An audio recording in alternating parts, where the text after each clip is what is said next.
कि हम खाएंगे तो पहलवान हो जाएंगे, है ना। कितने संत को आप कोरोना में देखे हो दम तोड़ते हुए, बताओ।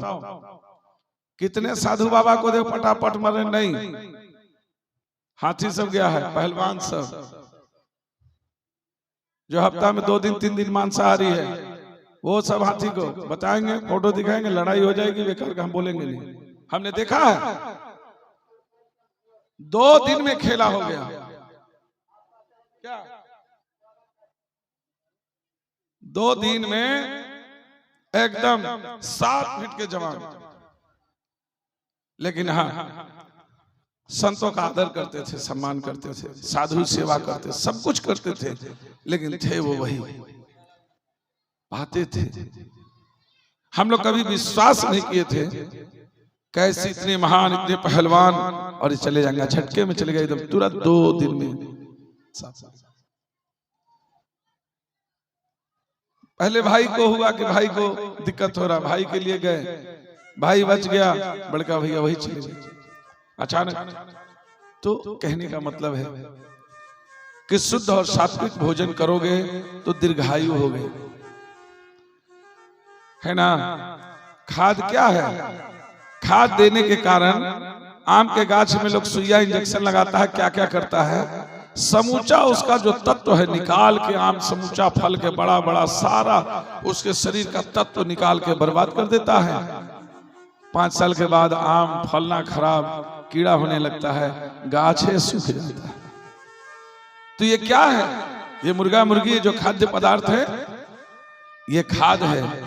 ज्यादा खाद देने से भूमि की उर्वरा शक्ति खत्म हो जाती है जी, पृथ्वी मर जाएगी, निर्जीव हो जाएगी बिल्कुल। खाद पे आश्रित हो जाइएगा, खाद नहीं तो एकदम कुछ नहीं कर सकिएगा। इसलिए शरीर को खाद देने का इस्तेमाल आदत कम लगाओ, समझे। शुद्ध और सात्विक ढंग से जीने का आदत लगाओ। अमृत में क्या आता है, दूध को क्या कहते हैं, अमृत। अमृत पीने से क्या होता है, अमृत प्राप्त होता है, आपकी आयु बढ़ती है ना।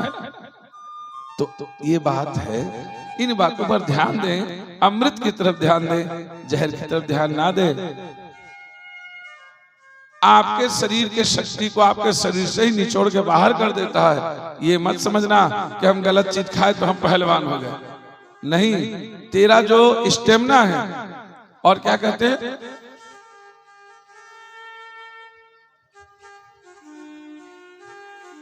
इम्यूनिटी, इम्यून, आपका जो तत्व है शरीर का, इम्यूनिटी को बढ़ाता है कौन, सात्विक भोजन, खेत में काम करना, आना जाना, है ना, घूमना फिरना। और जितने आराम तलबी होंगे, जितने खाद का इस्तेमाल करेंगे, खाद आपकी इम्यूनिटी को कमजोर करेगा, आपके शरीर के तत्व को निकाल के बाहर फेंक देगा, बर्बाद कर देगा। आपके शरीर में जो तत्व है, जो जीवन शक्ति है, उसको खत्म कर देगा। थोड़ा सा झटका आएगा, सर्दी खांसी बुखार, चले जाओ। बात समझो। दूसरा कौन करेगा, अपने आत्मा की, शरीर की रक्षा करनी स्वयं में है। खाद पे आश्रित मत रहो, शुद्ध और सात्विक भोजन करने का प्रयास करो। उसमें आपका इम्यूनिटी भी रहेगा, आपका जीवन शक्ति भी रहेगा, कुछ भी नहीं होगा। आप समझ लो, दवा क्या, जितने संत लोग थे, एक घर में पूरा परिवार, फैमिली जो है इफेक्टेड था, और तुलसी का काढ़ा पी पी करके सब स्वस्थ हो गया। आज सारा परिवार है। आ गया जरा सा हुआ, पैसा वाला गया हड़हड़ा के वहां दिया भैंस वाला इंजेक्शन, जीने के जगह 2 दिन में गया। अरे पता नहीं क्या जादू होता है, जाने ठाकुर, क्या वहां अस्पताल में जादू लोग करता है। इसलिए प्यारे भक्तों, ब्रह्मचर्य का पालन करें, सभ्यता संस्कृति के हिसाब से रहें, अखाद्य वस्तु को ना खाएं, अपेय वस्तु को ना पिए जी। शराब खराब है, शराब खराब कर देगा आपको। आपका जीवन खराब करेगा, आपके पूरे परिवार को खराब कर देगा। इसलिए इन सही बातों पर आप ध्यान रखेंगे। हम आगे बढ़ते हैं और छोटा सा एक कीर्तन कर लेते हैं, फिर हम आपके साथ हो जाते हैं। जी हाँ, हीरालाल मंडल जी 101 रुपए ठाकुर जी के चरणों में प्रदान किया है। और सृष्टि कुमारी भी बच्ची है जो ठाकुर जी के चरणों में 11 रुपए प्रदान की हैं। भगवान उनको विद्या बुद्धि प्रदान करें और हीरालाल जी को भी सुख समृद्धि प्रदान करें। आइए प्यारे भक्तों, थोड़ा कीर्तन ठाकुर जी का करते हैं।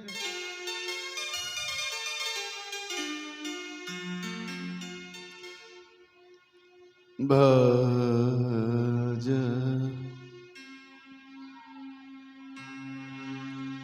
गोविंद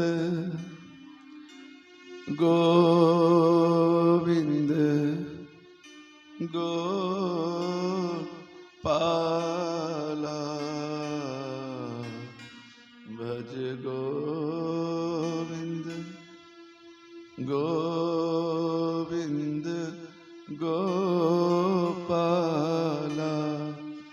भज गोविंद गोविंद गोपाला भज गोविंद गोविंद गोपाला भज मुरली मनोहर नंदलाला भज मुरली मनोहर नंदलाला भज गोविंद गोविंद गोपाला भज गोविंद गोविंद गोपाला भज गोविंद गोविंद गोपाला भज गोविंद गोविंद गोपाला भज गोविंद भज मुरली मनोहर नंदलाला भज मुरली मनोहर नंदलाला भज गोविंद गोविंद गोपाला भज गोविंद भज गोविंद गोविंद गोपाला भज गोविंद गोविंद गोपाला भज गोविंद भज गोविंद गोविंद गोपाला भज मुरली मनोहर नंदलाला भज मुरली मनोहर नंदलाला भज गोविंद गोविंद गोपाला भज गोविंद गोविंद गोपाला भज मुरली मनोहर नंदलाला भज मुरली मनोहर नंदलाला भज गोविंद गोविंद गोपाला भज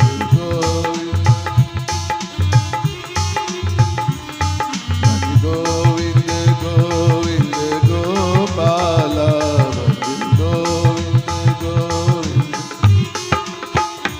भज गोविंद गोविंद गोपाला भज गोविंद गोविंद गोपाला भज मुरली मनोहर नंदलाला भज मुरली मनोहर नंदलाला भज मुरली मनोहर नंदलाला भज गोविंद गोविंद गोपाला भज गोविंद गोविंद गोपाला भज गोविंद गोविंद गोपाला भज गोविंद गोविंद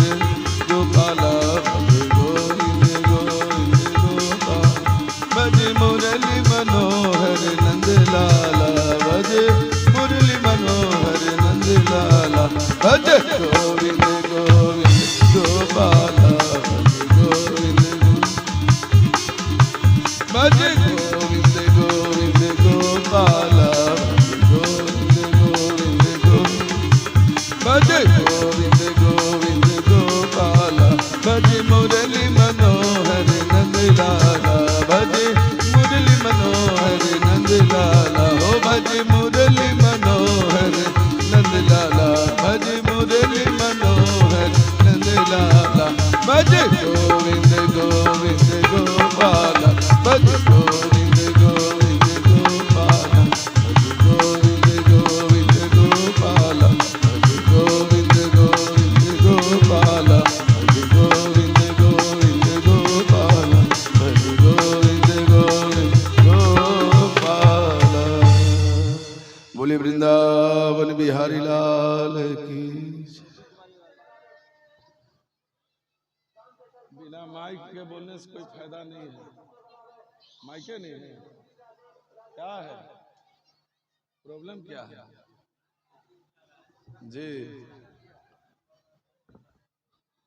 तेजो वारी मृदाम मिथा विनिमयो हयत्र त्रिसर्गो मृषा धाम नाम स्वेन सदा निरस्त कुहकम सत्यम परम धीमहि अनन्यास चिन्तयन्तो माम ये जनाः पर्युपास्यते तेषां नित्याभियुक्तानां योगक्षेमं वहाम्यहम्।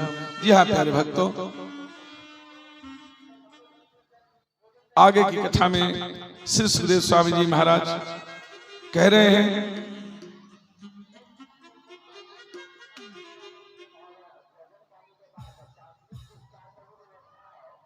भक्ति महारानी से कह रहे हैं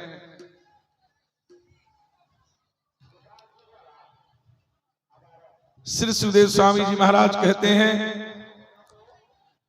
कलिना सदृशो कोपि युगो नास्ते बरानने अहम त्वाम स्थापयिष्यामि गेहे गेहे जने जने। हे सुमुखी, हे भक्ति, कलयुग आने दो। कलयुग के ऐसा कोई युग नहीं है। हाँ, कलिना सदृशो कोपि युगो नास्ते वरानने। हे वरानने, कलयुग के ऐसा कोई युग नहीं है, कलयुग के सदृश जैसा। तो क्या करें? अहम त्वाम स्थापयिष्यामि गेहे गेहे जने जने। आने दो, कलयुग आने दो। हे भक्ति, हम तुम्हें भक्तों के हर जन के हृदय में आपका वास करा देंगे। हर घर में आप पूजी जाओगी, अर्थात हर घर में भक्ति करेगा लोग। बताओ कौन ऐसा घर है कि जिस घर की माताएं बहनें पूजा नहीं करती है, कुल देवी को ही जल देती हो। हर घर में कुल देवता का घर, हर लोग के घर में देवी देवता कुछ न कुछ रखते हैं। और उससे बाहर निकलते हैं तो काली मैया है, दुर्गा मैया, हनुमान जी हैं, सदगुरुदेव हैं। जहां भक्ति कर लो, तुलसी महारानी है। गौ माता की भी सेवा भाव से भक्ति से करो कि हम देवी देवता की सेवा कर रहे हैं, वो भी भक्ति के अंतर्गत है। माता पिता सास ससुर की सेवा भक्ति के अंतर्गत है। तो कौन ऐसा घर है जहां की देवी देवताओं का सेवा नहीं हो रहा है? हर घर में भक्ति हो रही है।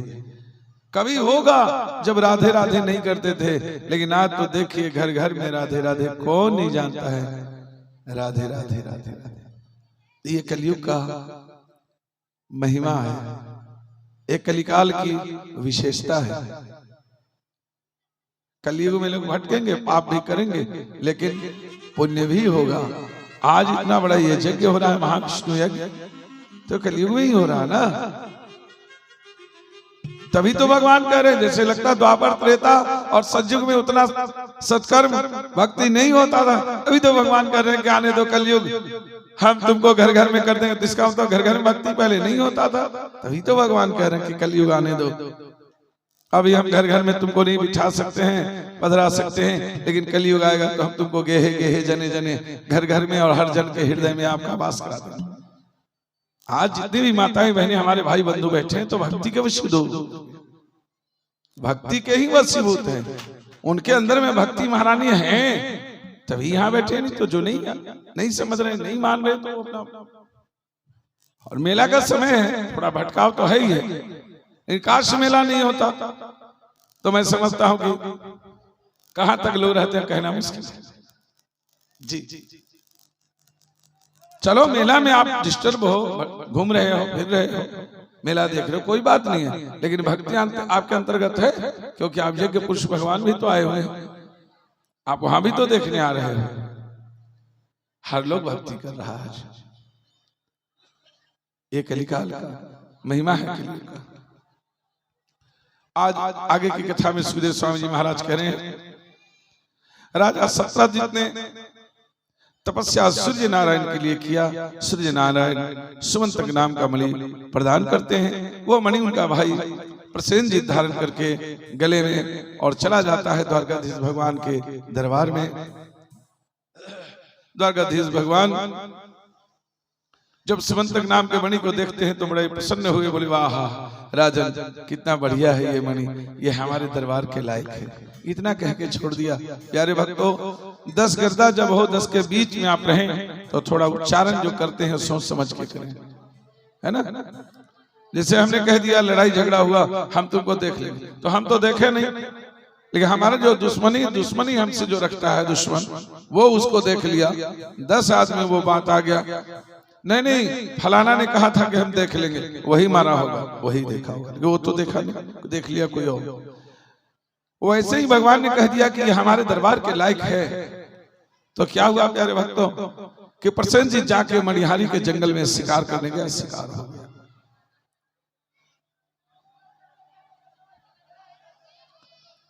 और तब प्यारे भक्तों जब शिकार हो जाता है, भगवान श्री कृष्ण, आप लोग बैठ जाइए माताएं, आप क्या करेंगी जाके वहां बताइए। बच्चे जहां है कुछ न कुछ हुड़दंग तो करते ही रहेंगे ना।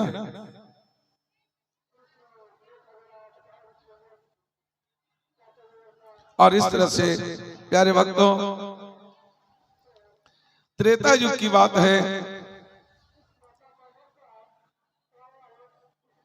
सीता मैया का हरण होता है, प्रभु श्री राम रावण का वध करते हैं, विजय श्री होते हैं। और राम रावण युद्ध में भगवान जब विजय प्राप्त करते हैं, युद्ध समाप्त हो गया, तो जामवंत जी आकर के भगवान प्रभु श्री राम के सामने कहते हैं कि प्रभु मेरी और भी युद्ध करने की इच्छा है, मेरी युद्ध इच्छा भी पूर्ण नहीं हुई है। तो राम जी ने कहा हमारे दास को अहंकार हो गया, अहंकार अच्छी बात नहीं है, ये तो गलत हो गया। तो कहते हैं भगवान प्रभु श्री राम कि जामवंत तुम प्रतीक्षा करो, तुम्हारे जोड़ का पहलवान मिल जाएगा जो तुम्हारी युद्ध इच्छा को पूर्ण कर देगा। अभी नहीं मिला है, कोई बात नहीं, अभी आप प्रतीक्षा करो।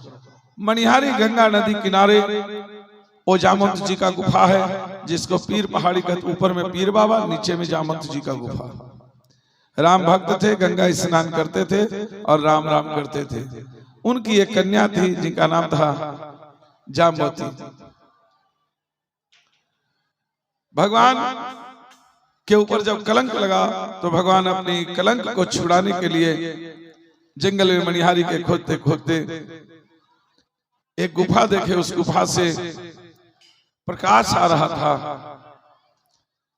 जिसको देख करके भगवान की क्या इसके अंदर में है। जब चट्टान हटाते हैं तो देखते हैं कि एक कन्या है जो सुमंतक नाम के मणि से खेल रही है, और उस मणि को जाके भगवान उठाए। जामवंत जी चिल्लाए पिताश्री, तो जामवंत जी का मन तो बढ़ा हुआ था, त्रेता युग से आके भगवान के ऊपर प्रहार करते हैं। भगवान के ऊपर जब प्रहार करते हैं तो भगवान उठा उठा के उनको पटकना शुरू कर देते हैं। जी आप प्यारे भक्तों, 27 दिनों तक उनको उठा उठा के पटके हैं।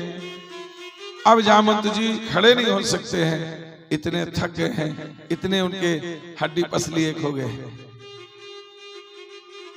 हाथ पैर के बल से खड़े हो रहे हैं। बोले